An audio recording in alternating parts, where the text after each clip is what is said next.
tubahaye ikaze n'ubundi mwebwe bakunda kubana natwe.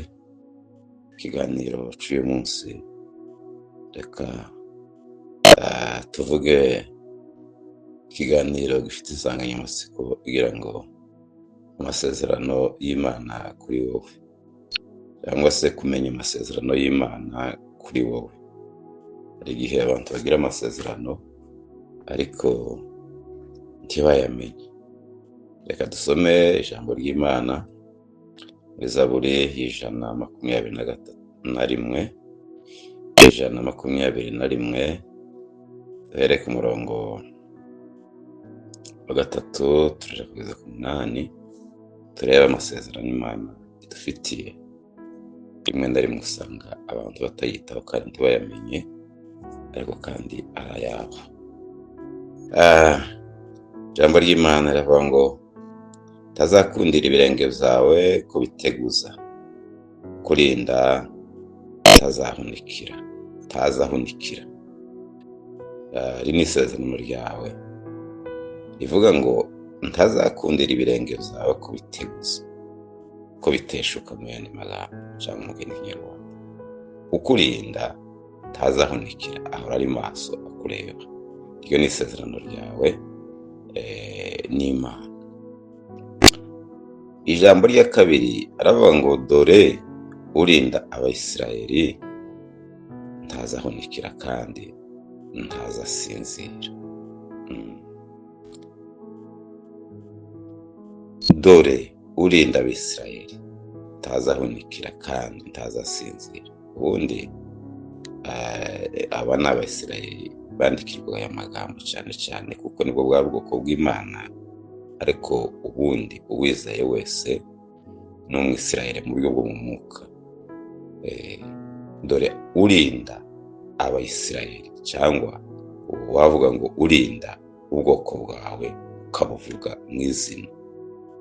Dufite ibibazo byo muri iki gihe, intambara hirya no hino. Twashobora kubivuga ngo dore urinda abanyamurenge, cyangwa abanyamurenge, abanyaminembwe, ugakurikizaho n'ibindi. Dore urinda abanyaminembwe, urinda abanyendondo, urinda abanyarurambo, urinda ntazahunikira ntazasinzira. Ijambo rya 3, Uwiteka ni wowe murinzi wawe, Uwiteka ni igicucu cawe iburyo bwawe. Haleluya. Uwiteka ni we murinzi wawe, ahora kurinda. Uwiteka ni igicucu cawe iburyo bwawe. Ijambo rya 4 aravuga ngo Uwiteka aza kurinda ikibi cyose, niwe uzurinda ubugingo bwawe. Haleluya. Reka tubisubiremo. Uwiteka azakurinda ikibi cyose, cyangwa azakurinda ikibi cyose, niwe uzarinda ubugingo bwawe. Iryo ni irya 4. Irya 5, Uwiteka azakurinda amaja n'amazi, uhereye none ukageza iteka ryose. Ni ukuvuga ko Uwiteka azakurinda, cyangwa azakurinda amaja n'amazi, none ukageza iteka ryose. Yesu ashimwe cyane.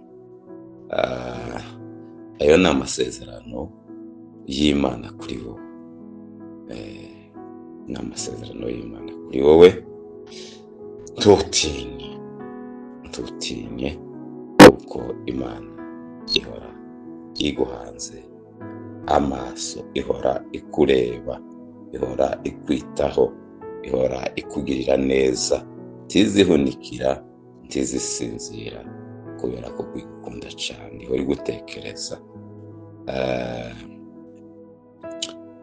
Noneho dusomye mu gitabo mu butumwa bwa Luka igice cya 1 umurongo 37, haravuga ngo kuko ari nta jambo Imana ivuga ngo rihere. Yesu ashimwe. nta jambo ngaba itararivuze, kuko nta jambo na rimwe Imana ivuga ngo rihere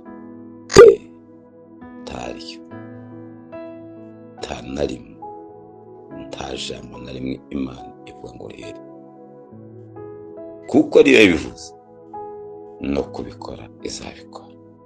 Imana idufashe kumenya amasezerano yayo kuri twe. Impamvu rimwe na rimwe abantu bacika intege mu bibazo, mu ntambara no mu ngorane nyinshi z'isi, gutinya n'ibindi, no kutamenya icyo Imana yakuvuze. Ariko hagarara ku cyo Imana yakuvuze. Bibiliya iratubwiye ngo kuko ari nta jambo Imana ivuga ngo rihere, nta na rimwe,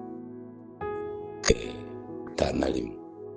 Rero witinya, komeza amasezerano, hagarara mu masezerano Imana, kuko ariyo yabivuze no kubikora izabikora. Twakira ijambo ry'Imana. Murakoze cyane.